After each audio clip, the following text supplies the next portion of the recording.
Já pode ir abrindo sua Bíblia no livro de Hebreus, no capítulo 6. Enquanto você vai localizando o texto, eu quero só aproveitar para dizer o seguinte. Alguns anos atrás, uma pessoa me perguntou: pastor, se o senhor tivesse uma oportunidade de pregar uma mensagem assim para o mundo inteiro, né? Eu lembro que nessa hora interrompi ele e falei: estamos falando de crentes ou não crentes? Ele falou: não é pregar o evangelho, mas pregar para os cristãos do mundo todo. Vamos supor que o senhor tivesse a oportunidade da sua vida. A mensagem seria traduzida simultaneamente, transmissão via satélite, crentes do mundo inteiro poderiam te ouvir. Ou seja, o senhor tem uma chance de oferecer talvez o que você tenha de melhor para abençoar a igreja de Jesus na terra. Ele olhou para mim e falou: qual mensagem o senhor pregaria? Eu falei: não era mais fácil você só ter dito qual a mensagem que eu julgo ser mais importante? Ele falou: pastor, sem esse drama não ia ter a mesma emoção assim no coração da gente. E eu precisei só de alguns segundos para responder que eu pregaria exatamente esse assunto que eu vou compartilhar com vocês hoje. Acredito que é uma das questões talvez mais importantes quando falamos de um cristianismo prático, frutífero, permanente que nós podemos ter. Então, vamos lá, Hebreus capítulo 6. Eu não sei se vocês vão projetar Almeida atualizada ou Nova Almeida. Aí eu tento ficar igual, de preferência uma das duas. Atualizada? Ok. Vamos do versículo 4 ao 9.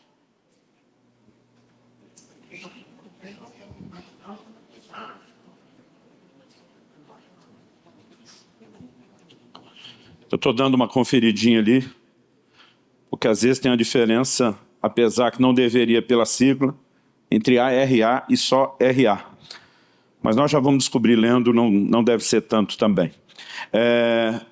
Hebreus capítulo 6, então, a partir do versículo 4, nós vamos ler até o 9. O texto sagrado diz: é impossível, pois, que aqueles que uma vez foram iluminados e provaram o dom celestial e se tornaram participantes do Espírito Santo e provaram a boa palavra de Deus e os poderes do mundo vindouro e caíram, sim, é impossível outra vez renová-los para arrependimento, visto que, de novo, estão crucificando para si mesmos o Filho de Deus e expondo a ignomínia. Essa palavra significa desonra pública, vitupério, vergonha. 7. Porque a terra que absorve a chuva que frequentemente cai sobre ela e produz erva útil para aqueles por quem é também cultivada, recebe bênção da parte de Deus. Mas se produz espinhos e abrolhos, é rejeitada, e perto está da maldição, e o seu fim é ser queimado. Quanto a vós outros, todavia, amados, estamos persuadidos das coisas que são melhores e pertencentes à salvação, ainda que assim falamos, ou que falamos dessa maneira. Bom, eu quero chamar sua atenção em especial para o versículo 9. Quando ele diz, né, estamos persuadidos, a versão revisada de Almeida diz: de vós, amados, esperamos coisas melhores e que acompanham a salvação. Então ele estava dizendo: nós estamos convictos, persuadidos, temos certeza, esperamos de vocês coisas melhores. E nós só podemos entender essa frase dentro desse contexto. Foi por isso que lemos os versículos anteriores. Nós poderíamos simplesmente pegar a declaração do versículo 9 de que Deus espera de nós coisas melhores, porque Ele de fato deu o que Ele tinha de melhor por nós, Cristo Jesus, e Ele espera que haja da nossa parte correspondência, né, e dedicação. Isso seria uma aplicação, falando do sentido geral para todo crente, do que a Bíblia como um todo ensina. Mas dentro desse contexto, porque normalmente quando nós vamos interpretar a Escritura, nós vamos levar em conta quem escreveu, para quem escreveu, em que contexto escreveu. Então, dentro desse contexto, o autor começa falando de um grupo de pessoas que fracassou na fé, que não apenas caiu, mas o texto diz: caiu a ponto de não poder mais ser renovado para arrependimento. Vou falar sobre isso daqui a pouco. E depois de mencionar esses crentes que falharam, que fracassaram, vamos lembrar que ele está se dirigindo a pessoas que estão de pé. Ele não está falando com os que caíram. Ele menciona os que caíram, mas ele está escrevendo aos que estão de pé. E é para esse grupo que ele diz: de vós, amados, esperamos coisas melhores. O que são essas coisas melhores? Em primeiro lugar, nós precisamos levar em conta o que ele relacionou na vida daqueles que caíram. Eu sei que existe uma linha de pensamento, uma linha teológica que tenta defender que se um crente, se desviou por completo, principalmente desses que a Bíblia diz que não tinha a menor condição, eles tentam alegar que nunca tiveram uma experiência genuína com Deus.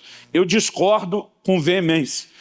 O livro de Hebreus é muito claro, não só nesse texto. Capítulo 10, verso 26 diz que se decidimos deliberadamente viver em pecado, depois de termos o pleno conhecimento da verdade, já não resta mais sacrifício para os pecados. Quando ele fala do pleno conhecimento, não é uma mera ou simples informação intelectual, nem subjetiva ou vaga, está falando de conhecimento pleno, completo, da revelação na sua medida cheia. E alguém decide deliberadamente depois disso viver em pecado, a Bíblia diz já não há mais sacrifício para os pecados. Aliás, se você segue a leitura do capítulo 10 e chega no verso 29, a Bíblia diz que essas pessoas calcaram aos pés o Filho de Deus, profanaram o sangue da aliança com o qual foram santificados e ultrajaram o Espírito da graça. E quando eu vejo alguém dizendo, não, é porque não converteram de verdade, de como é que foram santificados com o sangue de Jesus sem terem se convertido. A Bíblia diz que profanaram o sangue que os santificou. Então é possível alguém cair e não apenas cair na fé. O apóstolo Paulo fala de pessoas que naufragaram na fé. O que é um naufrágio? Alguém entra num barco, atracado num porto, com um propósito, fazer uma jornada, e ao completar a jornada, descer em segurança no porto de destino. Agora, muitas vezes o que acontecia é que o naufrágio impedia as pessoas de completarem a jornada e normalmente elas pereciam no caminho. Ao usar essa alegoria, ele está falando de crentes que nunca completaram a jornada da fé e pereceram antes. Não está dizendo de gente que não creu, está falando de gente que começou crendo, mas não terminou a carreira.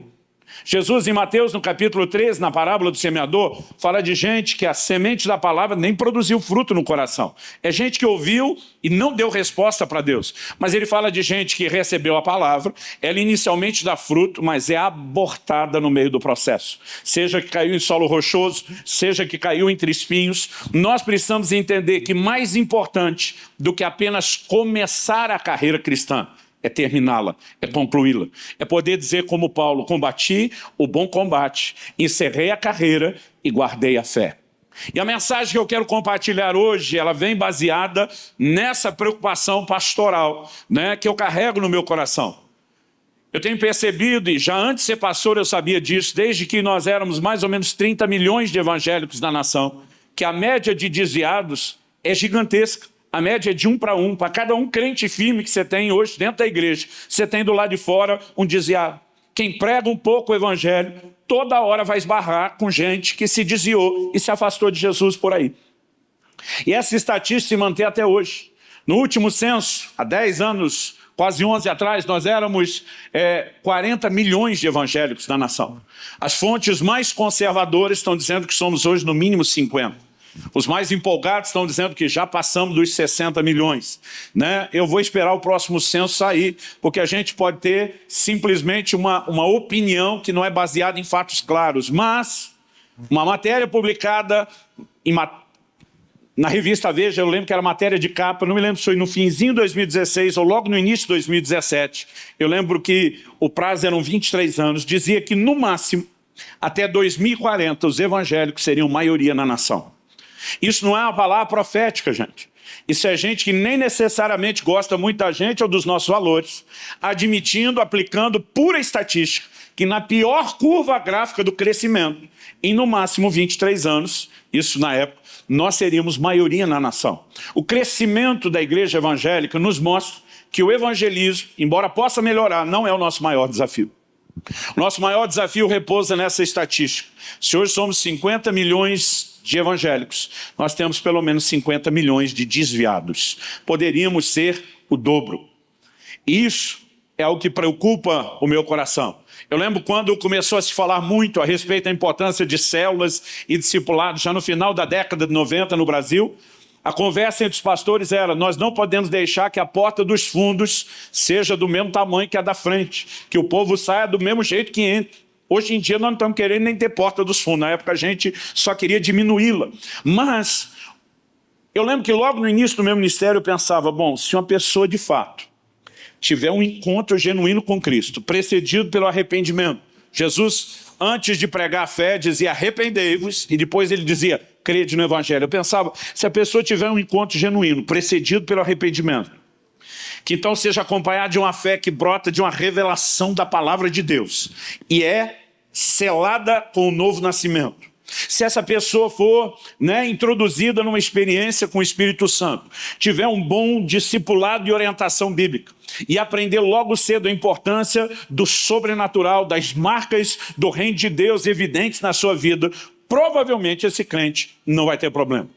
E eu imaginava isso desde o início do meu ministério pastoral.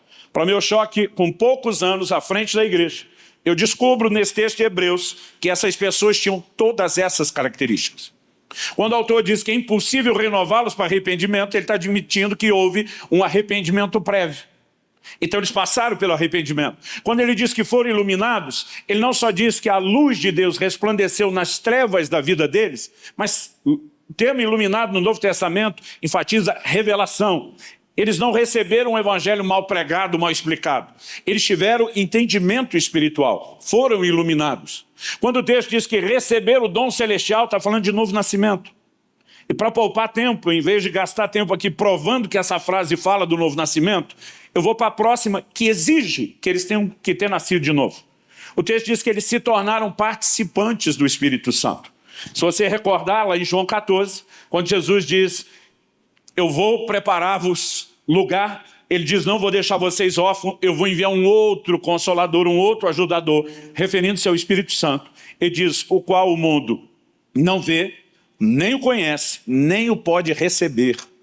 O que Jesus está dizendo é que alguém que não é convertido não pode receber o Espírito Santo.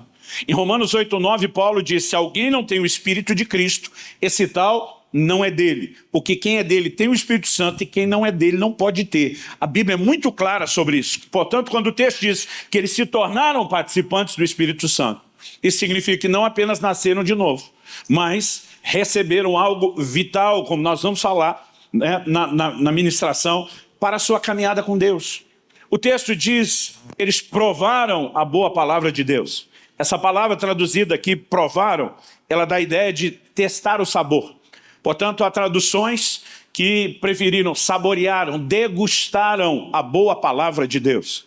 Isso significa que além do evangelho pregado inicialmente, eles foram discipulados, orientados, alimentados, fundamentados na palavra de Deus. E ainda provaram os poderes do mundo vindouro, as manifestações do sobrenatural que estão à minha e à sua disposição. Quer seja alguém orando com fé e recebendo uma intervenção de Deus, quer seja uma manifestação de um dos dons do Espírito Santo, mas essas pessoas viveram todas essas 6 características. Arrependimento, foram iluminadas, tiveram revelação, nasceram de novo, se tornaram participantes do Espírito Santo, provaram a boa palavra de Deus e os poderes do mundo vindouro. E com tudo isso, não apenas caíram, mas como diz o texto, caíram de tal forma que não podiam ser renovados para arrependimento. A Bíblia não está dizendo com isso que toda pessoa que se desviou não tem mais conserto. Pelo contrário, eu gosto de citar Lucas 15 e dizer que Lucas 15 é o capítulo do desviado na Bíblia. Jesus, em 3 parábolas, fala com roupagens diferentes a mesma verdade. Primeiro, ele fala de uma ovelha perdida, depois ele fala de uma moeda perdida, depois ele fala de um filho perdido. Todos os 3 foram recuperados e houve festa quando aquilo que se perdeu foi recuperado. E Jesus claramente fala de quando um pecador se arrepende, a festa nos céus.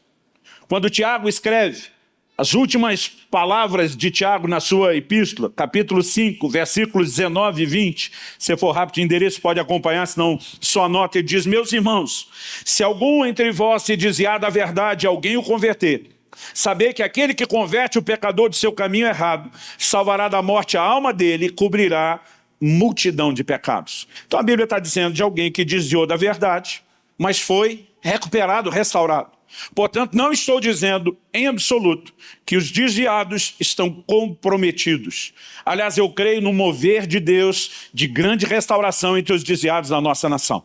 Já faz um bom tempo, né, que lá em Curitiba a gente sempre termina fazendo apelo para quem quer entregar a vida a Jesus e quem quer reconciliar-se com Ele. E eu creio numa enxurrada de desviados voltando para a casa de Deus e sendo recebidos com festa. Não apenas pelo Pai e os anjos, mas por nós que somos parte da família. Amém? No entanto, que alguém pode se desviar a ponto de não ter mais volta, isso também é inquestionável. Difícil para alguns na prática é estabelecer onde está essa linha sem volta. Jesus falou a respeito disso. Ele disse, alguém blasfemar contra o Espírito Santo, não haverá perdão para ele, nem nesse mundo, nem no vindouro. Isaías diz, buscai ao Senhor enquanto se pode achar, invocai-o enquanto ele está perto. Então, a declaração de Deus sugere que haverá um momento onde ele não mais estará perto e não mais poderá ser achado. Agora, independente da dificuldade de estabelecer onde é esse limite, eu não quero nem chegar perto dele.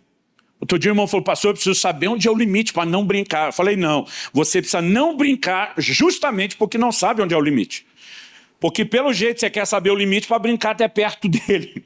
Né? Nós não podemos dizer com certeza, há muitas variantes, né? Quando é que alguém extrapola. Mas eu e você precisamos saber que é um ponto que pode ser ultrapassado. E essas pessoas que tiveram uma experiência genuína com Deus, infelizmente, acabaram ultrapassando esse ponto. É por isso que o autor diz, de vós, amados, esperamos coisas melhores. O que significa isso?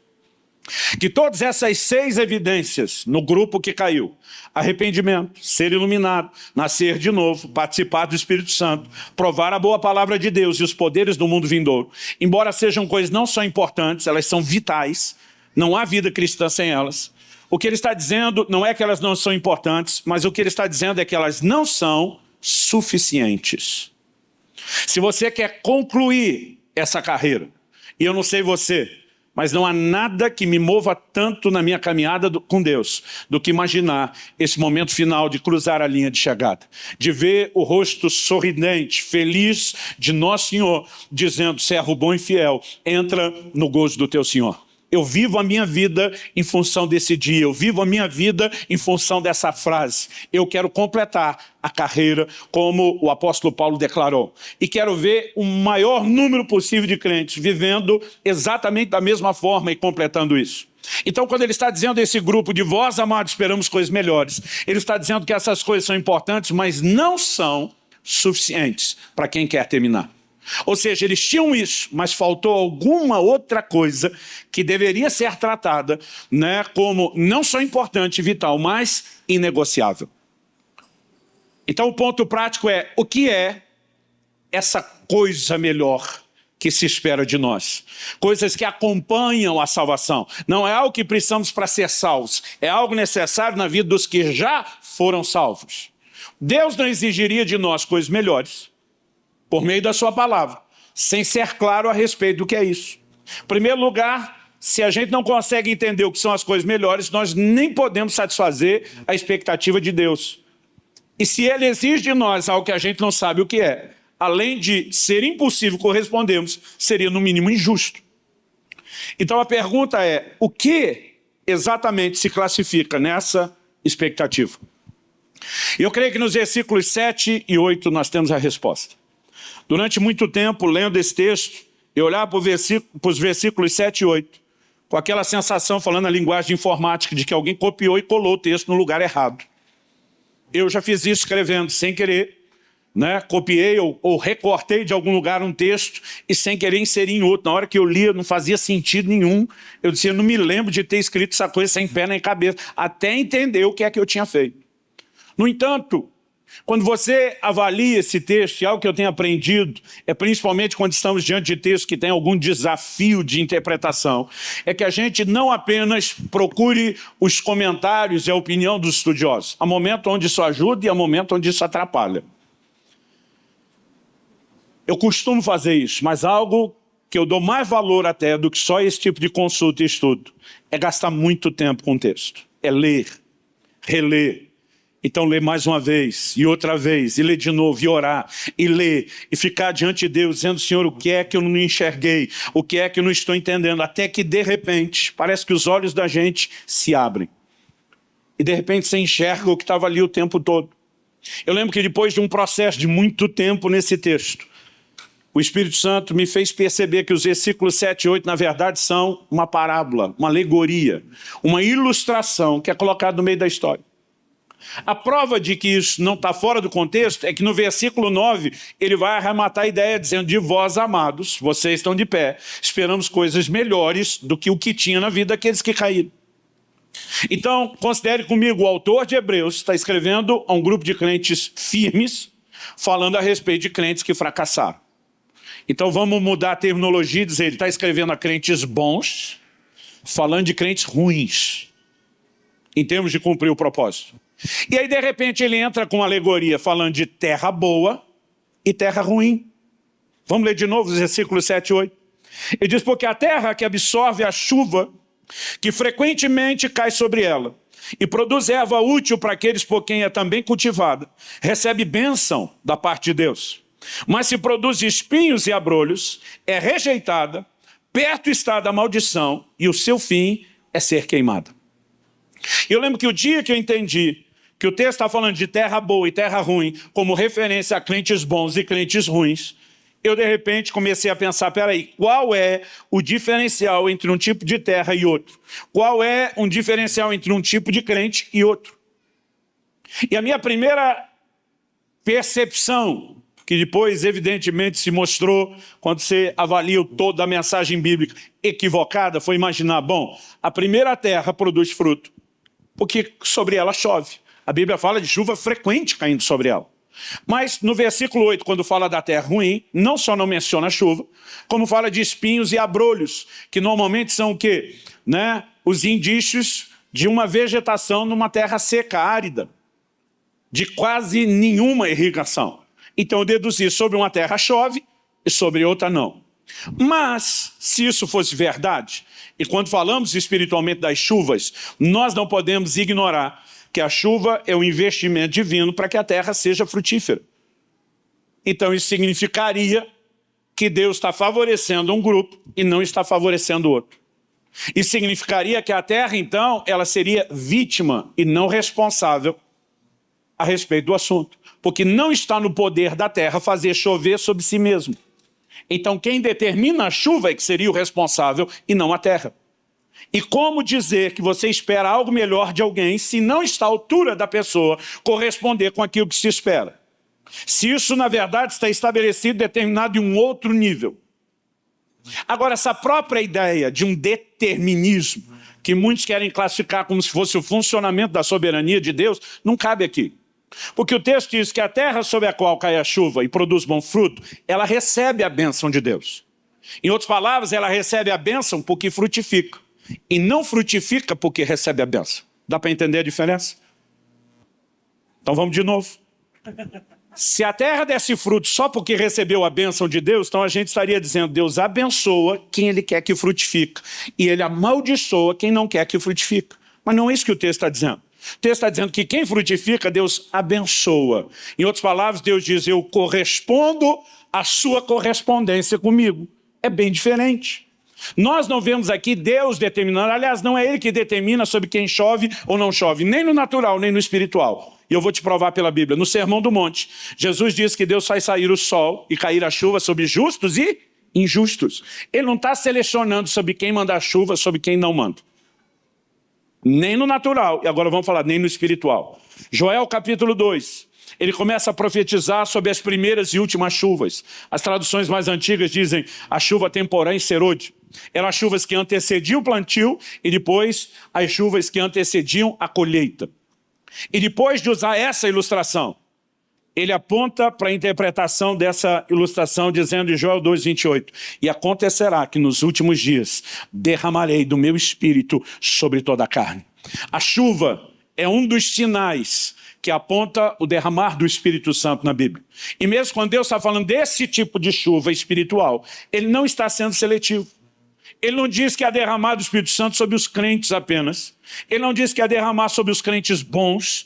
Ele não diz que é derramar sobre os crentes bons das igrejas boas. Ele diz, eu derramarei do meu Espírito sobre toda a carne.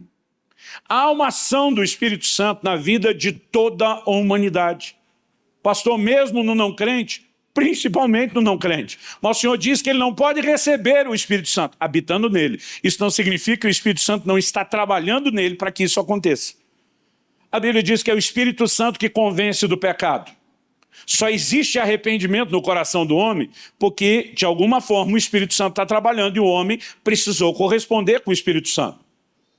O novo nascimento que vem depois do arrependimento também é obra do Espírito Santo. Tito 3,5 fala do lavar da regeneração do Espírito Santo. Isso significa que para nascer de novo, assim como para o arrependimento que precede o novo nascimento, nós precisamos da ação do Espírito Santo em nós. Só depois disso é que ele vai habitar em nós. Mas até que habite, ele está agindo no coração de muita gente. É por isso que volta e meio nós ouvimos testemunhos de gente que foi tocado por Deus nos lugares mais estranhos. O mover do Espírito Santo não está confinado a um culto, a uma conferência. Tem gente que diz, pastor, eu estava lá no meio da balada, do nada, comecei a chorar, perceber que minha vida não fazia sentido, clamei por Deus, algo aconteceu e minha vida mudou. É gente contando esse tipo de experiência, de ser tocado por Deus numa boca de fumo, num motel. Sabe, o Espírito Santo está procurando trabalhar no coração de todas as pessoas, porque Deus deseja que todos os homens se salvem e cheguem ao pleno conhecimento da verdade, como está lá em 1 Timóteo 2,4. Então não é Deus que decide sobre quem chove e quem não chove. Deus, na verdade, vai abençoar aquele que de alguma forma corresponde e frutifica. Então, aonde se dá essa correspondência? O verso 7 começa falando da terra que absorve a água da chuva. O segredo aqui não é sobre qual terra chove. O segredo aqui é qual terra aproveita a água que cai sobre ela ou não.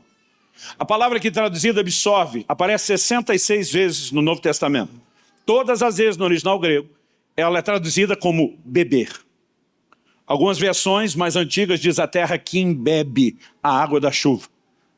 Como a terra não bebe literalmente, como eu e você, procurou-se aplicar e contextualizar isso falando sobre absorver. Tem determinados tipos de solo que eles não retêm a água. E o problema deles não é falta de irrigação, é a incapacidade de segurar a água. E por não segurar, eles não conseguem produzir frutos. Embora o texto não fale com clareza no versículo 8 sobre chuva ou não, no versículo 7 é óbvio que o diferencial não é presença ou falta de chuva, é o que se faz com a chuva. E esse é o ponto principal que eu quero explorar nessa mensagem. Isso é um tema que a gente possa dar a ela, seria correspondendo ao Espírito Santo. Nós precisamos parar de achar que o mover do Espírito Santo está limitado a um culto. Há uma vida diária de relacionamento a ser vivida com o Espírito Santo. Por favor, diga amém. E não entender isso, acredito, tem sido um problema sério para muita gente. Outro dia alguém falou, mas pastor, o texto aqui está dizendo que essas pessoas se tornaram participantes do Espírito Santo. Eu falei, é verdade. Ele falou, como é que eles tinham o Espírito Santo e caíram desse jeito? Essa pessoa olhou para mim e falou, o Espírito Santo não é o selo que a Bíblia diz que foi dado para nossa garantia. Eu falei, a Bíblia diz que o Espírito Santo é o selo. O problema é o que é que você está entendendo a respeito do selo. Porque alguns estão simplesmente atribuindo ao Espírito Santo a responsabilidade de não deixá-lo fazer nada de errado. Quando, na verdade, ele é um recurso para que eu e você não venhamos a nos perder. Mas não é uma imposição unilateral da parte de Deus para que ninguém se perca. É a oferta de um recurso que, se devidamente usado, vai nos manter no caminho. Outro erro nosso é tratar o selo como se fosse uma experiência cronológica, algo que acontece em algum momento da caminhada. Dá uma olhadinha comigo em 2ª carta de Paulo aos Coríntios, no capítulo 1, nos versículos 21 e 22. A Bíblia diz, mas aquele que nos confirma convosco em Cristo e nos ungiu é Deus, que também nos selou e nos deu o penhor do Espírito em nosso coração. A NVI, a Nova Versão Internacional, ela não apenas traduziu esse texto, ela interpretou. Então eu quero ler o mesmo texto na NVI, 21. Ora, é Deus que faz que nós e vocês permaneçamos firmes em Cristo. Aquele confirmar, eles apresentaram como permanecer firme em Cristo. O texto diz, ele nos ungiu, nos selou como sua propriedade. Outro dia alguém perguntou, mas pastor, a palavra propriedade está no original? Eu falei, não, mas o ato de selar só era feito por quem era o dono e o proprietário de algo. Então, pressupõe-se isso. Nos selou como sua propriedade e pôs o seu Espírito em nossos corações como garantia do que está por vir. O Espírito Santo nos foi dado para que a obra iniciada possa ser concluída. De fato, ele depende dele, da sua obra em nós, e como eu vou falar da nossa interação com ele, a garantia de que eu e você possamos concluir essa carreira. Efésios capítulo 1, vá comigo para lá, também nos fala a respeito desse selo. O texto sagrado diz assim, vamos ler os versículos 13 e 14. O verso 12 termina com a expressão em Cristo, só para você entender o contexto. Depois de falar em Cristo, o verso 13 inicia dizendo, em quem, leia-se então em Cristo, em quem também vós, depois que ouvistes a palavra da verdade, o evangelho da vossa salvação, tendo nele também crido, fostes selados com o Santo Espírito da promessa, o qual é o penhor da nossa herança, até o resgate da sua propriedade, em louvor da sua glória. De novo aqui, a palavra penhor fala de uma garantia. E o Espírito Santo é apresentado como tal. Agora, a Bíblia não apenas mostra que eu e você recebemos um selo, mas as igrejas, as chamadas igrejas históricas, as denominações mais antigas, elas como consenso sempre acreditaram que o selo do Espírito Santo é algo que o crente recebe na hora da conversão, no novo nascimento. Por que que sempre pregaram isso? Porque o versículo 13 diz, depois que ouviste a palavra da verdade, que é o evangelho da salvação, tendo nele crido, fostes selados. Então dizia, logo no momento em que a pessoa ouve, creu, correspondeu, ela é selada. E tentar estabelecer então um momento cronológico para o selo, é o novo nascimento. Particularmente eu não vejo o texto dizendo que é o novo nascimento. Eu vejo o texto dizendo que é depois de ouvir a palavra e crer. Não pode ser antes. Ninguém vai discordar disso. Mas não está dizendo que isso é algo automático que aconteceu só naquele momento. Quando chegamos na virada do século XIX, já para o 20, iniciou-se o chamado movimento pentecostal, um derramar de Deus que varreu a terra, o mundo todo. A experiência do batismo no Espírito Santo, que nos últimos séculos era vivida apenas em casos isolados aqui ou ali, começa a se multiplicar e isso varreu a terra. E nesse movimento pentecostal, junto com uma nova doutrina, tentando trazer luz e explicação sobre o batismo do Espírito Santo e os dons, começou-se a dizer que o selo do Espírito Santo não era recebido no dia do novo nascimento. Os pentecostais começaram a defender, não, isso é a experiência do batismo no Espírito Santo. Tanto que até hoje, pentecostal raiz mesmo, daqueles, né, canela de fogo, eles às vezes nem usam a terminologia de que alguém foi batizado no Espírito Santo. Ele diz, fulano foi selado. Você ouve o testemunho no final da campanha de avivamento, 118 foram selados com o Espírito Santo. Até hoje é a terminologia do ambiente pentecostal. E apesar de respeitar muito essa teologia, eu discordo da definição dele sobre o selo. Porque ela foi baseada numa interpretação de experiências. Eles diziam, não, o selo não pode ser o novo nascimento, porque tem crente nascido de novo desviando.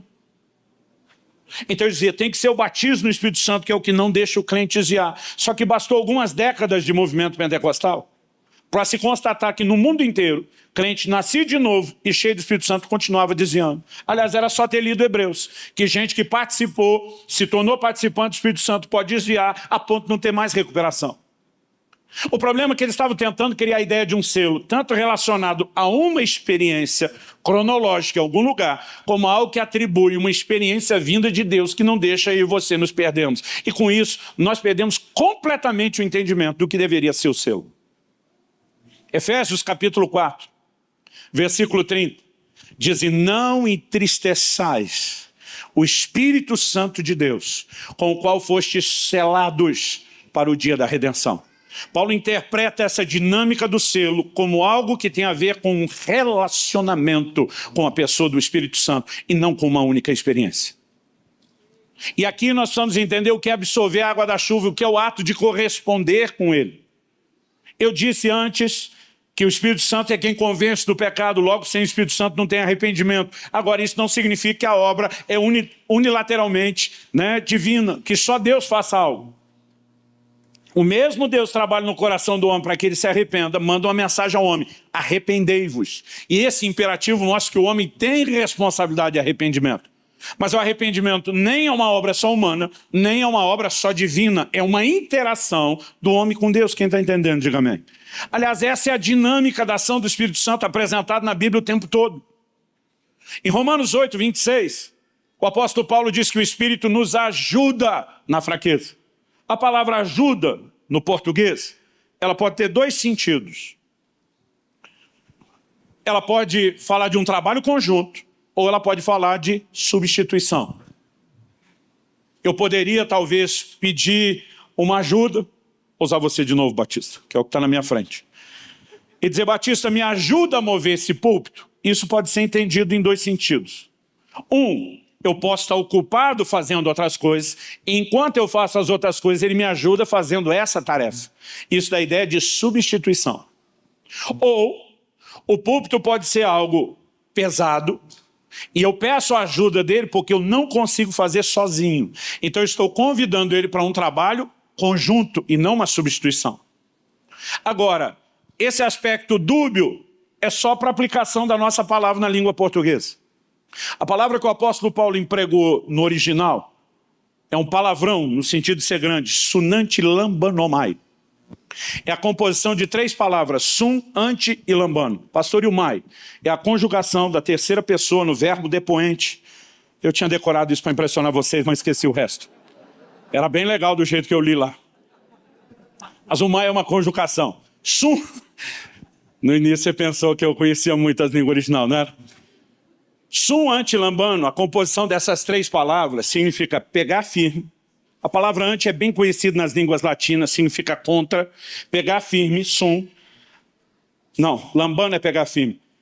Sum, ante e lambano significa pegar firme contra alguma coisa com a ajuda de alguém. A palavra normalmente é traduzida como trabalho conjunto, como cooperação, operar em conjunto. Em outras palavras, sunante lambano fala de pegar a outra ponta do peso. A ajuda do Espírito Santo não é uma substituição para aquele crente folgado que sente: Espírito Santo, faz a obra aí. É uma dinâmica onde a gente de um lado, ele do outro, onde a gente interage. E nesse trabalho conjunto as coisas acontecem. Nós precisamos entender que desde o início, na obra do arrependimento, na forma como se vive a vida cristã, na dinâmica dos dons do Espírito Santo, tudo é interação. Paulo escreve a Timóteo e diz, 1 Timóteo 4,14, não seja negligente para com o dom que é em ti. A palavra ali, dom, carisma. Fala dos dons do Espírito Santo. Quando ele está falando sobre não ser negligente, ele deixa claro que o Espírito Santo não trabalha sozinho. Se Timóteo negligenciasse a parte dele de interagir com o dom não funcionaria. Em 2 Timóteo 1,6, ele diz, reaviva o dom que é em ti. A palavra traduzida reaviva é desperta, acorda, bota fogo de novo. Significa que o dom pode apagar, não porque o Espírito Santo está com preguiça, mas porque nós que precisamos interagir com ele, não estamos fazendo a nossa parte. Toda a vida cristã, ela se resume em interação. E nós precisamos entender o quão essencial é essa interação. Em 2 Coríntios 13:13, na chamada bênção apostólica, em algumas versões modernas, isso virou um versículo 14, que as antigas não têm, param no 13.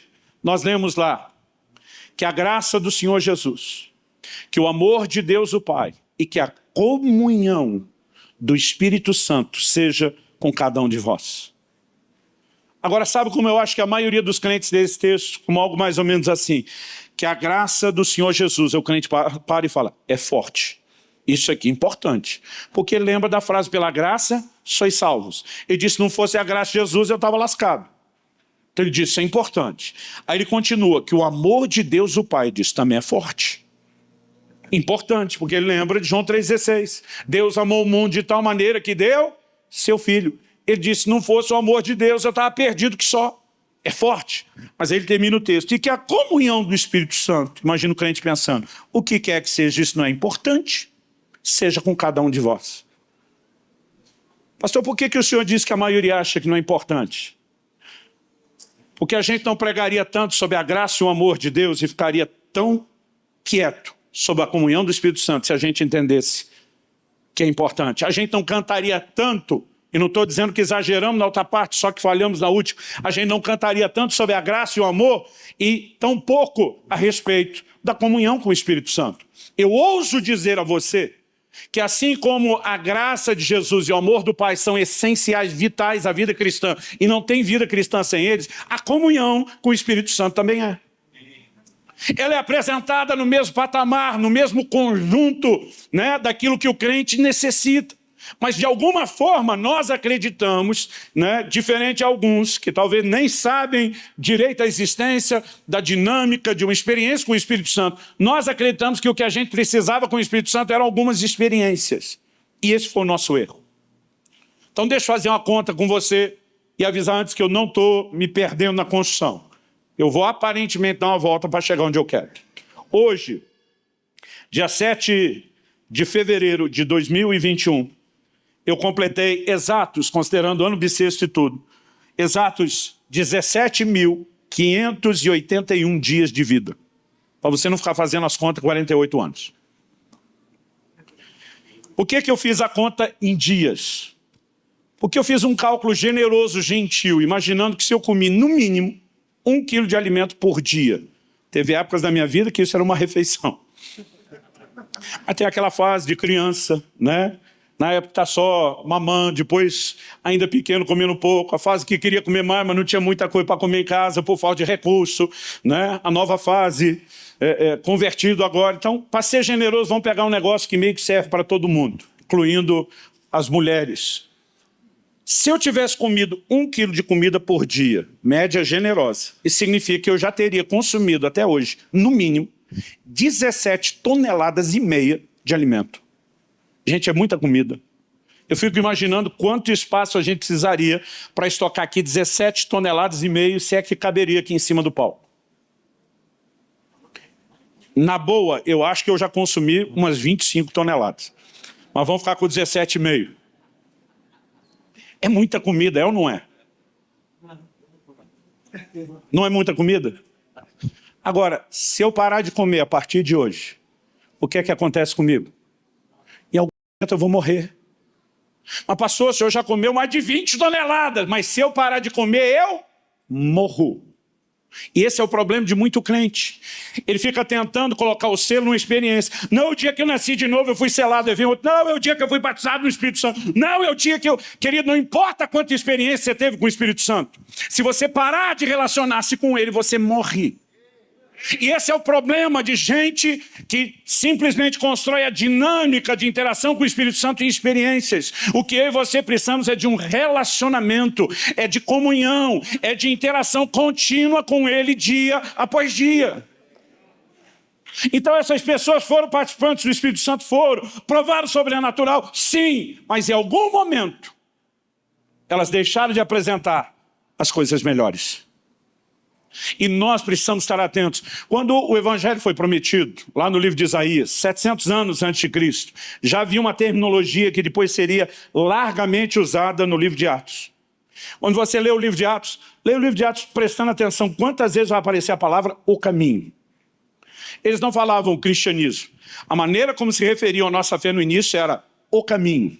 Até porque isso é o que havia sido profetizado. Isaías, no capítulo 35, e no versículo 8, a palavra de Deus diz assim: ali haverá bom caminho, caminho que se chamará o caminho santo. O imundo não passará por ele, pois será somente para o seu povo.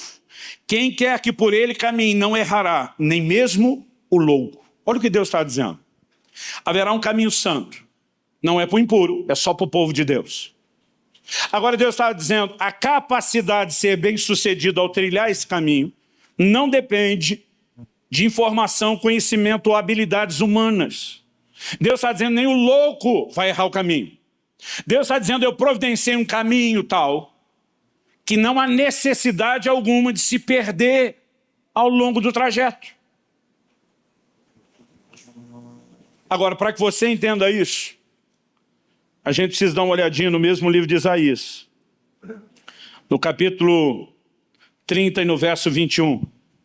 Onde Deus diz, quando te desviares para a direita e quando te desviares para a esquerda, os teus ouvidos ouvirão atrás de ti uma palavra dizendo, este é o caminho, andai por ele. Quando você olha para o que Deus prometeu, Ele não prometeu só um caminho. Ele prometeu que enquanto eu e você trilhássemos o caminho, haveria um guia. Haveria uma voz atrás de nós dizendo, esse é o caminho, ande nele. Quando você ameaçar pôr o pé para fora da direita, ele diz, não desvia para a direita, você volta para o caminho. Quando você ameaça botar o pé para a esquerda, ele diz, não desvia para a esquerda, volta para o caminho. O que que significa? Que o que Deus propôs para mim e para você não era apenas o caminho, mas Ele ofereceu junto com o caminho. Jesus fala a respeito de uma porta e um caminho que nos leva à vida. Embora haja outra porta e caminho largo que levem à perdição. A experiência de conversão é só a porta. Nós temos todo um caminho a ser trilhado, mas existe um alvo a ser alcançado. É por isso que Paulo diz, esquecendo-me das coisas que para trás ficam, eu avanço, eu prossigo para o alvo.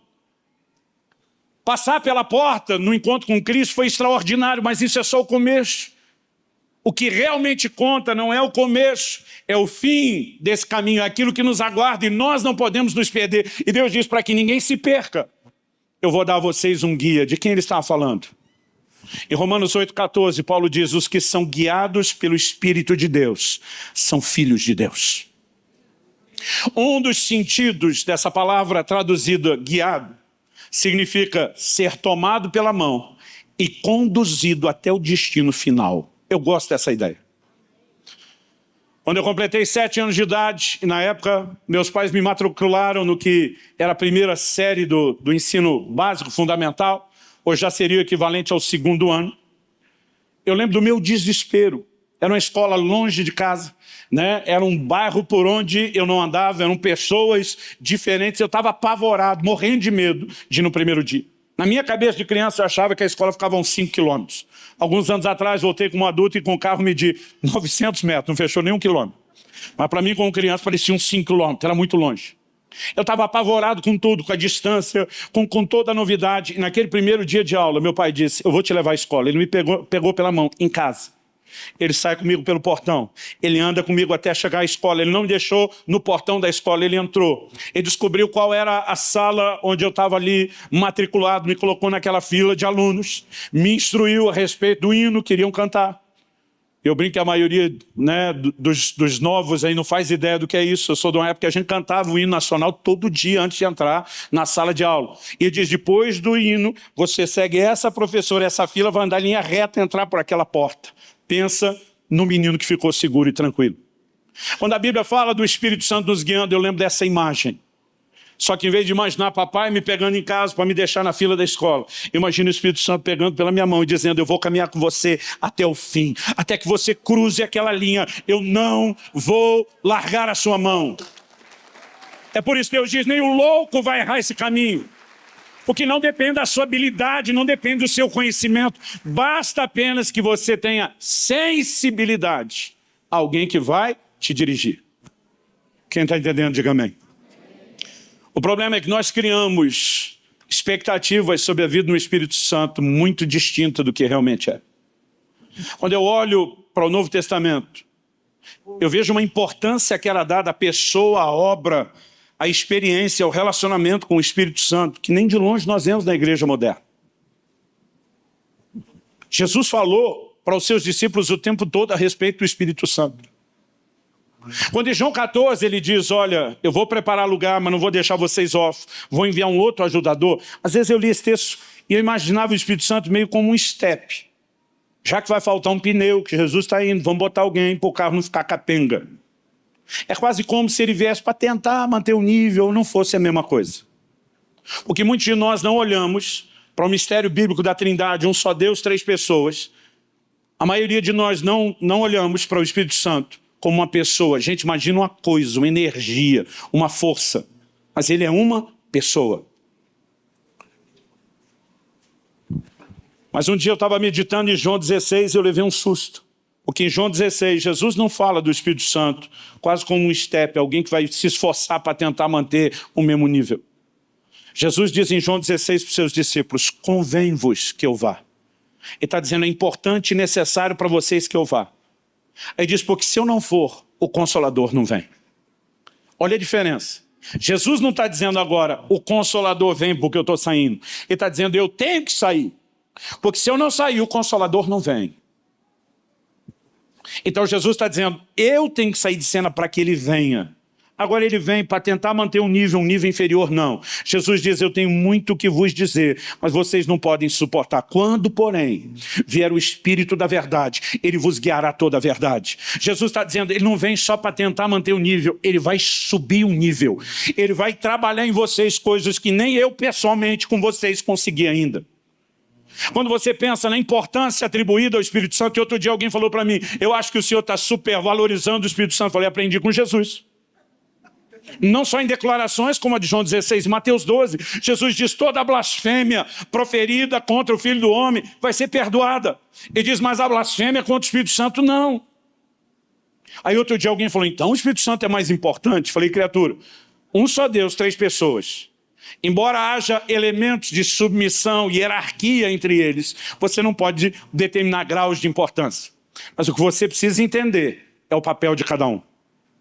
Quando alguém está blasfemando contra a pessoa de Jesus, Paulo diz que ele foi blasfemo antes da conversão, contra Cristo. Porque no temor de um judeu do Velho Testamento, ele não teria feito isso contra Deus o Pai. Quando alguém está blasfemando contra Cristo, o Espírito Santo ainda está trabalhando para arrependê-lo e guiá-lo a Cristo. Mas quando alguém afasta o Espírito Santo, que é o único que pode convencer do pecado, o que é que vem depois? Sabe, nós precisamos entender, o próprio Jesus diz para os discípulos, vocês não vão a lugar nenhum, vocês não fazem coisa alguma, antes de serem cheios do Espírito Santo. Os apóstolos não só entenderam, mas começaram a praticar isso. Atos capítulo 8, Filipe vai pregar em Samaria, um avivamento está acontecendo, as pessoas estão se convertendo, demônios estão sendo expulsos, gente liberta, os enfermos estão sendo curados, muita gente sendo batizada, e a Bíblia diz, quando Jerusalém ouviu que Samaria havia recebido a palavra de Deus, mandou para lá Pedro e João. Todo dia um irmão me viu falando isso, porque Paulo em Gálatas 2 enumera 3 pessoas como as colunas da igreja, Tiago, irmão do Senhor, Pedro e João. Aí quando eu falei, mandaram para lá nada mais, nada menos do que Pedro e João, o camarada pensou, só diretoria.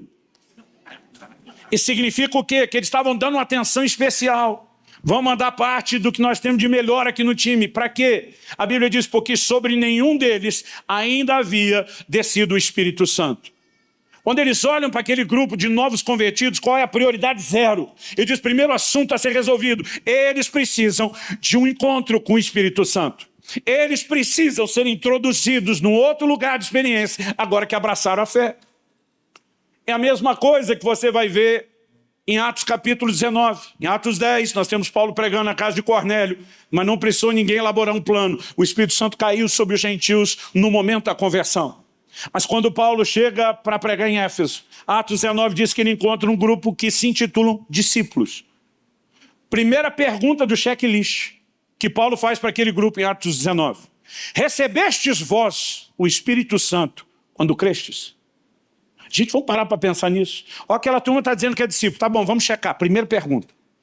Recebestes vós o Espírito Santo quando crestes? O apóstolo Pedro, no dia de Pentecostes, quando ele prega o primeiro sermão e mensagem pública da história da igreja, as pessoas perguntam, que faremos, varões e irmãos? Ele diz, arrependei-vos, cada um de vós seja batizado em o nome do Senhor Jesus e recebereis o dom do Espírito Santo, porque para vós é a promessa, para os vossos filhos, para os que estão longe, para todos quanto Deus chamar. Eles tinham entendimento, encontrou com Cristo, precisa de um encontro com o Espírito Santo. Aliás, se por um lado o Espírito Santo nos guia a Cristo, por outro, quando encontramos Cristo, ele nos leva ao Espírito Santo. João Batista, quando apresenta o Messias, diz, ele vos batizará com o Espírito Santo e com fogo. Então Paulo chega e pergunta, recebestes vós o Espírito Santo? Depois dele fazer a pergunta, os caras respondem para ele, nós nem ouvimos falar que existe Espírito Santo. E parece muito crente hoje em dia. Nem sabe que o Espírito Santo existe. O que é isso? Paulo do lado de cá, surpreso, pergunta para ele, no que é que vocês foram batizados? O que está por trás dessa pergunta de Paulo? Um tom de indignação e surpresa. Eu não reconheço um evangelho que levaria vocês a Jesus, mas não apresentaria vocês ao Espírito Santo. Me diga exatamente no que é que vocês foram batizados. Aí os caras do lado de cá dizem, o batismo de João, está falando de João Batista. Imagina o Paulo botando a mão na cabeça, com a cara de sabe de nada, inocente. Explicando, gente, João Batista veio com um batismo de arrependimento preparando a vinda do Messias. Ele mesmo anunciou que o Messias estabelecia o seu próprio batismo nas águas e no Espírito Santo. Paulo olha para eles e diz, vamos começar tudo de novo. E o texto nos mostra que ele vai batizá-los nas águas, em nome do Senhor Jesus, depois de pregar. E a Bíblia diz, sobre cada um deles veio o Espírito Santo. Como a igreja tratava o assunto? O mais importante era oferecer ao não crente Jesus. E depois que Jesus entrou, o Espírito Santo precisa participar da vida dessa pessoa. Quem está entendendo, diga amém. Ah, pastor, mas isso pode ser opinião de homens. Seria um insulto a quem crê que a Bíblia é inspirada pelo Espírito Santo. Que ele registrasse todo esse volume de informação para depois a gente acreditar que era só o que os homens achavam. Mas para descartar essa ideia boba, vamos para Atos capítulo 9. Quando Paulo se converte, o encontro que ele tem com Cristo marca profundamente a sua vida. E no relato você observa que depois que Paulo foi guiado a Damasco, que não está enxergando nada, depois daquela luz resplandecente que ele viu, agora o Senhor aparece numa visão a um discípulo chamado Ananias. E ele diz para Ananias, tradução da Bíblia na linguagem de hoje, do pastor Luciano Subirá, minha própria, versão mineira, e diz para Ananias, Ananias, eu preciso de você. Ananias, eis-me aqui, Senhor, quero cooperar contigo, o que é que precisa? Ó, você vai na rua tal, na casa de fulano de tal, e procura por um tal de Saulo, apelidado de Tarso. Quando Jesus fala isso, Ananias diz, não é flor que se cheire. Era o maior perseguidor da igreja. Imagino que na linguagem de hoje seria a hora de Jesus dizer, sabe de nada, inocente. Eu já ganhei o cara. Eu apareci para ele. Ele já foi transportado para o nosso lado, Ananias. O cara faz 3 dias, está trancado num quarto sem comer nem beber, orando. Gente, ninguém vai negar o impacto da experiência, a legitimidade da conversão. Quantos crentes você conhece que depois de entregar a vida a Jesus, ficaram 3 dias trancados num quarto orando sem comer nem beber? A evidência do impacto da experiência está lá, mas mesmo assim Jesus diz para Ananias, agora eu preciso que você vá lá onde o Saulo está. Impõe as mãos sobre ele para que 2 coisas aconteçam. Primeiro, que ele volte a ver, porque até então ele não está enxergando nada. E Jesus diz, segundo, que ele seja cheio do Espírito Santo. Irmão, cabeça da igreja dizendo, não importa se eu ganhei o cara, se ele tem um impacto de conversão maior do que a de vocês, ele precisa do Espírito Santo. Leve isso para ele, Ananias. Agora, se nós como igreja entendêssemos a importância que foi dada à pessoa, mas não só à pessoa e à obra de forma isolada do Espírito Santo, mas da nossa responsabilidade de interagir com ele, seria tudo diferente. Em Atos 13 nós temos o início da obra missionária. Em Atos 8, meu amigo pastor Marcelo Jamal disse que nós temos missões acidentais. Por causa da perseguição, o povo foge, enquanto está fugindo vai pregando o evangelho, nada planejado. Acidente na perspectiva humana, gerenciamento divino. Mas em Atos 13, começa-se missões intencionais, debaixo de convicção do Espírito Santo, planejamento estratégico. Eles decidem levar o evangelho em larga escala para o mundo todo. E agora o desafio, tanto de conversão como discipulado, é outro nível, é outra conversa. Porque um judeu pregar para outro era relativamente mais fácil do que pregar para o gentil. Pastor, como assim? Então deixa eu dar um exemplo. Evangelizar brasileiro é muito mais fácil do que evangelizar pessoas de algumas nacionalidades, porque nós somos um país de cultura cristã. Por causa do catolicismo, desde o início da nossa história, sendo fortemente estabelecido, nós temos uma cultura cristã. Então a maioria das pessoas já ouviu falar e acredita em Deus e diabo, céu e inferno, anjo e demônio, certo e errado. E quem não acredita que a Bíblia é a palavra de Deus ainda tem uma chance de aceitar que ela contenha. Então você tem uma abertura e pontos comuns por onde você pode começar a trabalhar. Agora vai pregar para o hindu lá na Índia. Porque a palavra de Deus, ele olha para você e diz que Deus, eles querem milhões de deuses. Não, mas a palavra do... Não, esse é um, e o resto, tudo é relativizado. É por isso que o evangelho tinha que ser pregado com força de sinais, prodígios e milagres. Mas mesmo depois que esses caras convertiam, irmão, pensa no trabalho de discipular. O que o judeu convertia, sabia que só podia ter um único Deus, não podia ter ídolos. Já sabia de valores de honestidade, já não aceitava imoralidade. Mas agora eles tinham uma experiência com Cristo e traziam aquela bagagem de revelação do Velho Testamento, sobre a qual a perspectiva do Novo seria construída. Agora, quando o gentio se convertia, não sabia nada de coisa nenhuma. Então o trabalho para discipular era enorme. Porque agora tinha que dizer para esse novo convertido, olha, idolatria não pode. Ele cresceu praticando culto a ídolos. Imoralidade também não. Eles praticavam imoralidade dentro do contexto do culto aos ídolos. Então agora trabalhar os valores requeria uma intensidade, uma dedicação muito maior. Por que eu estou falando do desafio? Porque quando você pensa nessa perspectiva, o que Paulo e Barnabé começam a fazer quando sai pregar o evangelho, parece um ato de insanidade. Eles chegam na cidade, pregam o evangelho com poder, atraem um pequeno grupo e dão gás naquela turma. Eles não ficavam muitos meses num lugar. Com o tempo, a progressão do trabalho, a ideia, a maneira de trabalhar também foi mudando. Quando você chega em Atos 19, estamos falando de outras viagens missionárias, Paulo fica 2 anos em Éfeso. Mas eles não faziam isso no início. Então ele juntava aquele grupo, dava um gás e dizia para os novos convertidos, segura aí galera, porque nós vamos para outra cidade pregar o evangelho. E aí na outra cidade eles faziam a mesma coisa, juntavam um grupo, davam um gás e diziam a mesma coisa dos primeiros, segura a onda aí, que nós vamos para outra cidade. E eles iam mudando de cidade em cidade e não deixava nenhum pastor, não tinha líder sobre aqueles grupos. Atos 14 nos mostra que depois da viagem missionária de Atos 13, eles voltam de cidade em cidade para estabelecer os primeiros presbíteros, não tinha líder. Quando eles saíam, o grupo não só ficava sem pastor, mas também eles não tinham Bíblia. O Novo Testamento ainda não tinha sido escrito. O Velho Testamento era acessível só aos judeus nas sinagogas. Esse povo não teve contato com a Bíblia antes.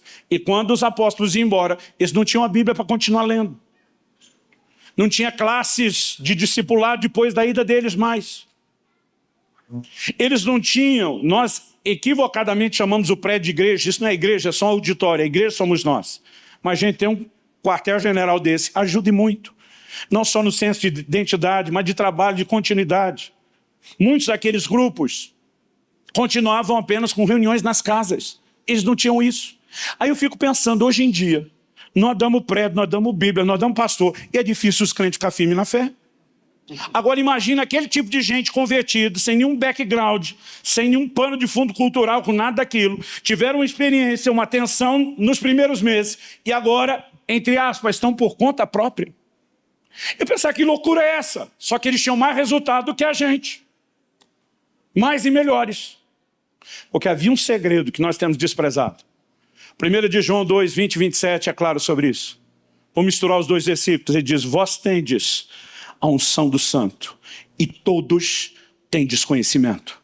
No 27 ele diz, e não tendes necessidade de que ninguém vos ensine coisa alguma, porque a unção do santo que está em vós é verdadeira, ela vos ensina todas as coisas. Eles diziam para esse grupo de discípulos, nós não podemos ficar aqui, o evangelho tem que ser espalhado para o mundo, vocês não podem depender de nós. O que de melhor um discipulador pode oferecer a um discípulo é ensiná-lo a depender do Espírito Santo. Eles diziam, nós estamos saindo, mas há uma voz que vai acompanhar vocês no caminho, dizendo, não desvie para a direita, não desvie para a esquerda. Vocês precisam de relacionamento com o Espírito Santo. E esse segredo, que fazia toda a diferença, é o que nós simplesmente começamos a deixar de lado. As pessoas mistificaram demais a liderança do Espírito Santo. Outro dia um irmão falou, pastor, Deus não fala comigo. Eu falei, como não? Não, Deus não fala. Eu falei, é que você está esperando ouvir uma voz audível, som de trombeta, uma visão espetacular. A forma do Espírito Santo falar conosco é simples. Aliás, deixa eu aproveitar e fazer a propaganda nessa terça-noite. No nosso alcance mais. Eu sei que o de vocês só na quarta. Se quiserem acompanhar online, eu vou trazer um ensino precioso sobre como ser guiado pelo Espírito Santo em detalhes. Mas vamos resumir a coisa. Em Romanos 8,16, a Bíblia diz que o Espírito testifica com o nosso Espírito que nós somos filhos de Deus. Como um crente sabe que nasceu de novo? Uma vez me perguntaram, você tem certeza da sua salvação? Eu falei, tenho. Se você morresse agora, você tem certeza que ia para o céu? Sim. Como que você sabe que você ia? Você já viu Jesus? Ele já te apareceu dizendo, eu mesmo te garanti com o meu sangue, tu está dentro. Falei, não. Um anjo apareceu para você, te deu uma cópia autenticada do livro da vida, o número de protocolo tal, apresenta isso na entrada. Falei, também não. Ele falou, você já viu o céu? Falei, também não. Você já ouviu uma voz? Falei, também não. Ele falou, como é que você sabe que é crente? E eu respondi para ele, eu sei porque sei porque sei. Eu não sabia como é que eu sabia, mas eu sabia que eu sabia, e que eu sabia muito. Eu só não sabia de onde vinha tanto sabimento ou sabeção. Mas que eu sabia, eu sabia. Acho que eu nunca conjuguei tanto o verbo saber. Aí esse pastor me disse, eu vou te mostrar qual é a fonte da sua sapiência. E aí eu aprendi naquele dia que não é sabimento nem sabeção.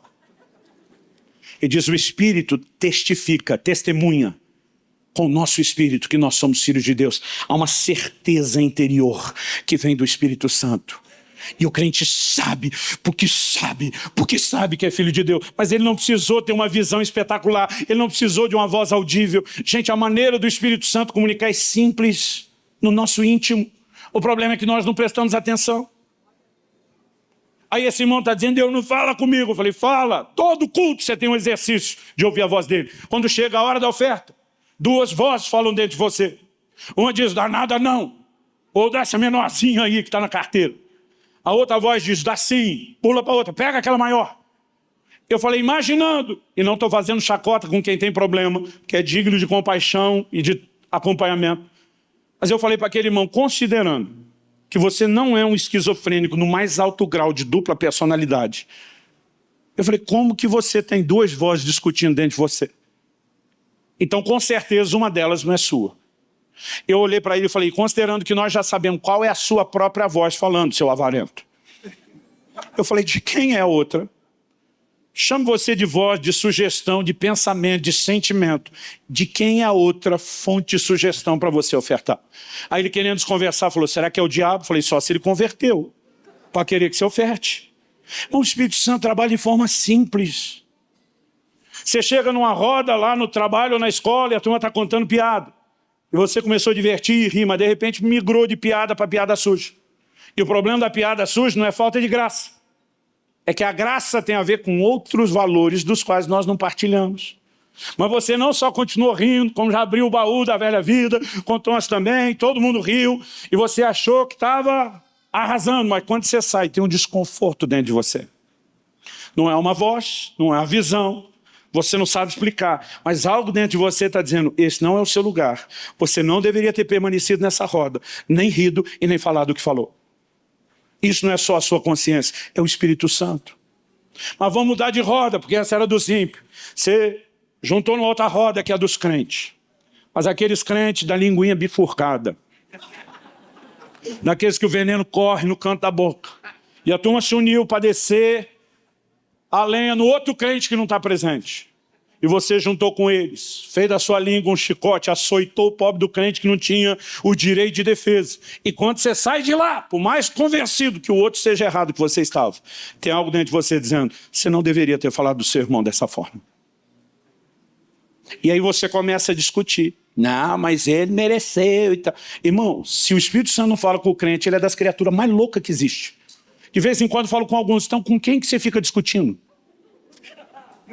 Com você mesmo? Agora vamos falar do crente sério.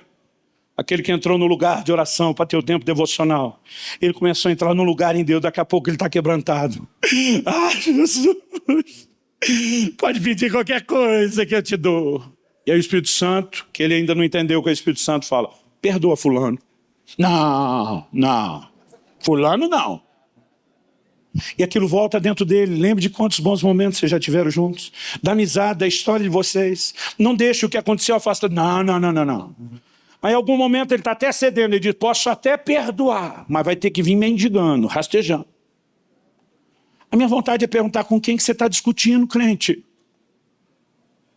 Porque nós fantasiamos esse negócio de que o Espírito Santo não fala com a gente. Porque nós não percebemos a forma simples que ele tem de comunicar. Quando o marido ou a esposa discute com o cônjuge, algo lá dentro de você está dizendo, não é a forma certa de falar. Não é só depois. Alguns, infelizmente, só quando a emoção abaixou, que ele vai sentir depois que estava errado. Nós temos oportunidades a cada momento. E se nós formos sensíveis, o Espírito Santo vai nos guiar em tudo. Eu não estou dizendo que cada vez que você for atravessar a rua, você tem que dobrar o joelho e perguntar ao Espírito Santo, passa aqui na faixa de pedestre ou ali na frente. Que cada manhã que você acorda, você tem que ficar meia hora orando em línguas na frente do guarda-roupa, dizendo, Espírito Santo, qual é o look de hoje? Embora, na boa, eu acho que algumas irmãs podiam orar um pouquinho mais antes de se vestir. Hashtag fica a dica. Sabe, não é isso, mas é estar sensível, é ter a percepção. Porque há momentos onde essas sugestões vão vir. E nós precisamos prestar atenção. E ser guiado pelo Espírito Santo é algo mais simples do que parece. Mas é a experiência mais vital. Quem está entendendo, diga amém. O problema é que nós criamos uma expectativa de avivamento como se Deus é que tivesse que vir com tudo para cima da gente. Avivamento na cabeça de muito crente é uma espécie de enchente espiritual. Vai inundar tudo, da noite para o dia, vai alagar, vai encher tudo. A visão que eu vejo em Ezequiel 47 é outra. E eu queria que você já ficasse em pé para parecer que está acabando.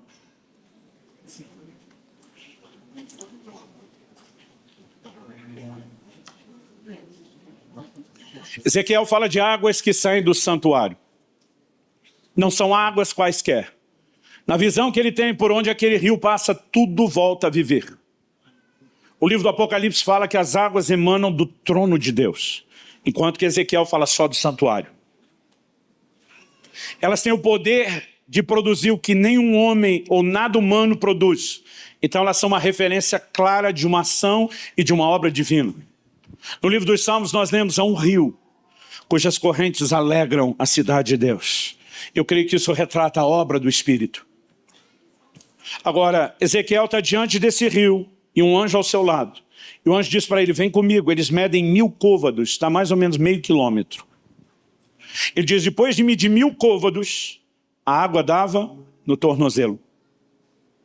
Mas eles não pararam. E por que não pararam? Porque não era hora de parar. O anjo diz, segue mais 1000, agora mais 1000 côvados, total de 1 quilômetro. Água nos joelhos. Mas não pararam. Por que não pararam? Responda, porque não era hora de parar. Vamos treinar? Por que não pararam? Então ele diz, mais 1000 côvados. Agora com 1,5 km, água nos lombos, acima da cintura. Mas também não pararam. Por que não pararam? Quando era hora de parar? Quando a medição foi interrompida, não era quando se chega ao outro lado. Ele diz, então se mediu mais 1000 côvados, total de 4.000 côvados, agora 2 quilômetros. Ele diz, eram águas profundas. Vou repetir, águas profundas. Ele diz, águas para se nadar, porque já não dá mais pé. Eu e você não fomos chamados para andar no raso, água no tornozelo, nem água no joelho, nem água nos lombos. Deus quer que eu e você entremos no lugar das águas profundas. Agora preste atenção, não é o rio que invade a sua vida, é você que tem que entrar no rio. Dá para entender a diferença? Tem crente uma vida inteira esperando o rio invadir. E o rio, que é o próprio Espírito Santo, olhando para o crente dizendo, e eu estou esperando você entrar. Outro dia um crente reclamou comigo, eu estava ensinando sobre dons. Ele falou, faz quase 30 anos que eu sou crente, Deus não me dá dom. Eu falei, em primeiro lugar não é dom, é dom.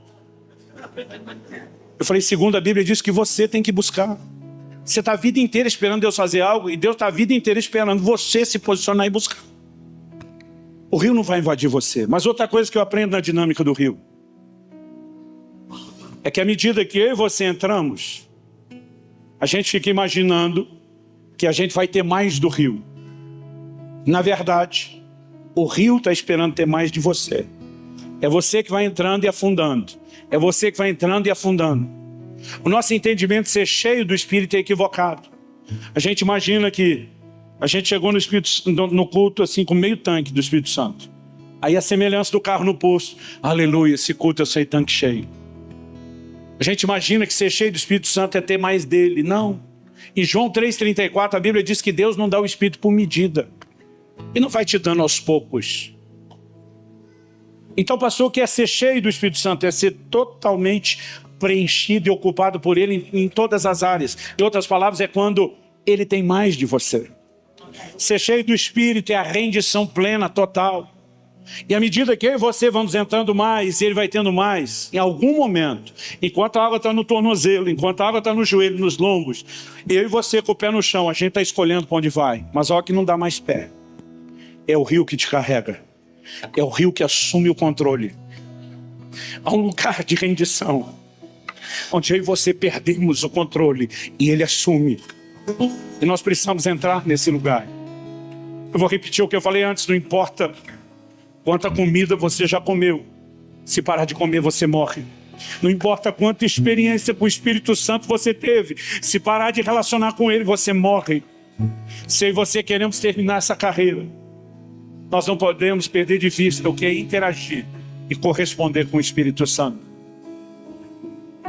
É por isso que a Bíblia fala a respeito de não entristecê-lo.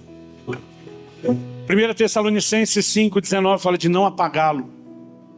Porque a Bíblia está dizendo que tem um botão dotado de alta tecnologia espiritual que se o crente descobrir, apertar, puf, o Espírito Santo deixou de existir. Não. Apagá-lo não é que ele vai deixar de existir, mas você apaga a influência dele na sua vida. O Espírito Santo é comparado a um fogo que para se manter aceso precisa de combustível. E quem alimenta o fogo é você. Se você não interage, não alimenta o fogo, a ação dele vai diminuindo, diminuindo, diminuindo, retraindo. E pode chegar ao ponto de se apagar completamente. Estevão fala de pessoas que resistiam ao Espírito Santo. Significa que a obra dele não é unilateral e forçada. Ele pode ser resistido. Se não houver interação, não adianta. Tiago diz que o Espírito Santo arde em ciúmes. Quando eu e você começamos a olhar demais para o mundo, em vez de ter olhos só para Jesus. Em todas essas esferas, seja falando de entristecê-lo, de enciumá-lo, de resisti-lo ou de apagá-lo, nós estamos falando de gente que está trabalhando na contramão do relacionamento que deveria cultivar. O problema desse grupo que caiu lá em Hebreus não foi a falta de um dia participar do Espírito Santo. Foi a falta de continuar retendo a água da chuva. Eu oro que na abertura desse mês do sobrenatural, você não busque apenas experiências. Nós precisamos mais do que isso. Experiências são efeitos colaterais de um relacionamento. Domingo passado eu estava almoçando em Recife, depois de pregar numa igreja pela manhã, iria pregar em outra noite. Enquanto almoçava, naquele restaurante todo, tirando o pessoal da mesa com quem eu conversava, eu só conseguia enxergar uma pessoa, ele me chamava a atenção o tempo todo. Era um senhor trabalhando na limpeza, com a vassoura, recolhendo tudo que caía das mesas imediatamente. Ele discreto, movia de um lado para o outro. Mas o tempo todo eu sentia que era o Espírito Santo chamando a minha atenção. Não ouvi uma voz, não tive uma palavra, mas depois de anos no relacionamento eu já sei. É como se ele dissesse, preste atenção. Eu sabia que Deus queria me usar na vida daquele cara. E eu fico orando por ele ao longo do almoço. Eu sabia que eu ia entregar uma palavra de Deus para ele. E eu falei, Deus, se o Senhor trouxer ele aqui perto da mesa. E eu falei para Deus, é o Senhor que tem que trazer, porque eu estava na última mesa, aquela lá do canto. Eu falei, ele só deve ir para cá se o Senhor trouxer. Eu falo aqui mesmo, senão eu abordo ele na saída. Bom, até o fim do almoço ele não apareceu, eu abordei ele na saída. Falei para ele, eu sou um cristão, sirvo a Deus. Imagino que você também, pela natureza do que ele está me levando a falar a você. Eu só sabia que Deus estava trazendo uma promoção para ele. Eu entendia que não era uma coisa profissional apenas. Era ministerial. Falei, você serve a Deus? Ele falou, sim. Falei, eu posso te falar isso aqui? Ou você prefere um lugar reservado? Ele deu uma olhada em volta, acho que existem algumas regras. Ele falou, o senhor pode me esperar no banheiro? Falei, estou indo e te espero lá. Entrei pela porta do banheiro. Quando ele entrou, ia nem saber dos clientes que estavam no banheiro. Entreguei uma palavra de Deus. Pastor, o senhor sabia que ia falar? Não, mas eu sabia que viria. E a hora que eu comecei a falar com ele, Deus me deu uma palavra. Ele começou a chorar e falou, eu tenho ouvido muito isso da parte de Deus. Várias pessoas estão me abordando. Ele diz, não tem como negar que é Deus. Orei com ele, abençoei a vida dele e saí. Minhas melhores experiências não são necessariamente nos cultos. Mas onde quer que eu e você estejamos, a gente tem que estar atento aos impulsos do Espírito Santo. Às vezes eu dou dinheiro para gente que eu nunca vi na vida. Mas tem hora que eu bato o olho em um e eu entendo, é um crente, pediu algo a Deus e eu sou uma resposta de Deus na vida dele. Às vezes é compartilhar o Evangelho, às vezes é orar por uma enfermidade, por cura, o que quer que seja. Eu e você podemos viver uma vida diária de interação com Ele. O problema é quando começamos a entristecê-lo, um processo se inicia. E o problema não é entristecê-lo uma vez, nem duas, nem três ou quatro. É quando isso vai se tornando um estilo de vida e cada vez mais frequente. Então nós vamos apagando ele aos poucos, e ele vai estando cada vez mais longe. Eu já ouvi muitos desviados dizerem: pastor, teve um momento que estava insuportável para mim, porque Deus parecia estar cada vez mais distante. Falei: a solução sua foi correr para mais longe? Eu sei que tem pessoas aqui que não deixaram a sua rotina de vida cristã da igreja, mas já não tem sentido aquele sabor doce da presença de Deus. Você não pode perder isso. Aliás, você não precisa nem do culto. Enquanto eu dirigia para cá, a nuvem da glória estava lá dentro do meu carro. Eu orava, eu chorava. Nós podemos viver isso o tempo todo. Comunhão com o Espírito Santo. Mas pastor, o senhor está dizendo, depois que entendeu isso, nunca mais entristeceu o Espírito Santo? Não. Eu queria estar te dizendo isso. Mas isso não é verdade. Mas eu tenho entristecido cada vez menos. Nenhum de nós acorda amanhã pensando: hoje é dia de maldade, vou chutar o balde, estragar tudo. Às vezes são distrações. Eu muitas vezes já feri as pessoas que eu mais amo, minha mulher, meus filhos. Não acordei pensando que eu posso fazer para prejudicar ou causar dor emocional em alguém que eu amo. Mas muitas vezes é desatenção. Não prestei atenção em algo que era importante, em algo que eles me pediam. A distração, a agitação, errei. O que é que a gente faz? A gente não desiste do relacionamento. Eu tenho que ir lá depois arrependido e dizer: me perdoe. Eu não prestei atenção em você. Eu não dei importância. Eu não percebi que eu estava te ferindo. Mas você é importante para mim, me perdoe. Eu não quero viver fazendo isso. Eu quero que a gente reaproxime, que não haja distância. E com o Espírito Santo não é diferente. Momentos como esse, nenhum de nós deveria se colocar no lugar de culpa ou condenação. Pastor, o senhor está falando, eu estou vendo que meu negócio está feio. O que a gente precisa entender é o amor de Deus, dizendo: eu quero você de volta. Quando o Senhor fala com o anjo da igreja de Éfeso sobre ter perdido o primeiro amor, ele diz: arrepende-te, lembra de onde caíste, volta à prática das primeiras obras. Deus não está apontando o erro para colocar culpa ou condenação, afastar. Ele está dizendo: eu quero te recuperar. E nessa noite o Espírito de Deus quer reacender aquela faísca de ignição no coração de muitos de vocês. Talvez você diga: pastor, eu estou no meu melhor momento com ele, pode ficar melhor ainda. Então eu gostaria que a princípio você não cantasse com os músicos. Eu quero que você ore. Ore como você sentir que deve orar. Em voz alta, em voz baixa, em português, em outras línguas. Eu creio que alguns que ainda não foram batizados no Espírito Santo podem ter essa experiência aqui agora. Nós não podemos, pelo protocolo de segurança, tocar em ninguém, mas o Espírito Santo não precisa disso. A Bíblia diz que Pedro nem tinha terminado o sermão dele, e o Espírito Santo caiu sobre as pessoas na casa de Cornélio. Ele pode vir sobre você aí onde você está. Mas mais importante do que apenas buscar experiências nesse mês, vamos fortalecer o relacionamento com o Espírito Santo. E as consequências serão, e as experiências serão consequência, efeito colateral. Fale com Deus do seu jeito, da sua maneira. Eu pedi para você ficar em pé. A gente tem esse protocolo, né? Às vezes por costume. Mas ore como você achar melhor, em pé, sentado, de joelho, como você quiser. Mas nesse momento não se distraia. Não tenha pressa de sair. Esses minutos podem ser muito valiosos para você. Espírito Santo, eu tentei da melhor forma possível, na minha limitação, comunicar e expressar aquilo que o Senhor tem me orientado, encorajado e exortado.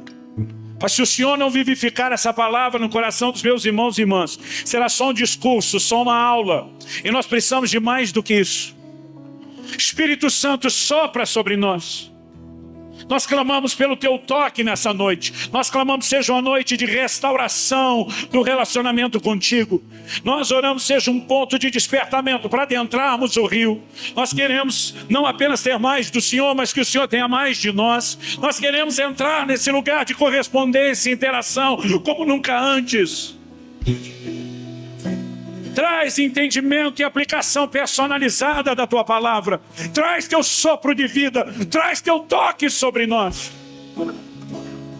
Nós oramos que esse mês de fevereiro seja profético, restaurando o entendimento, a resposta para se viver o sobrenatural. Não apenas nesse mês, mas que seja um start, um recomeço de Deus nas nossas vidas. Vem sobre nós, Senhor. Vem sobre nós, nós clamamos em nome de Jesus. Clique e veja mais vídeos como esse.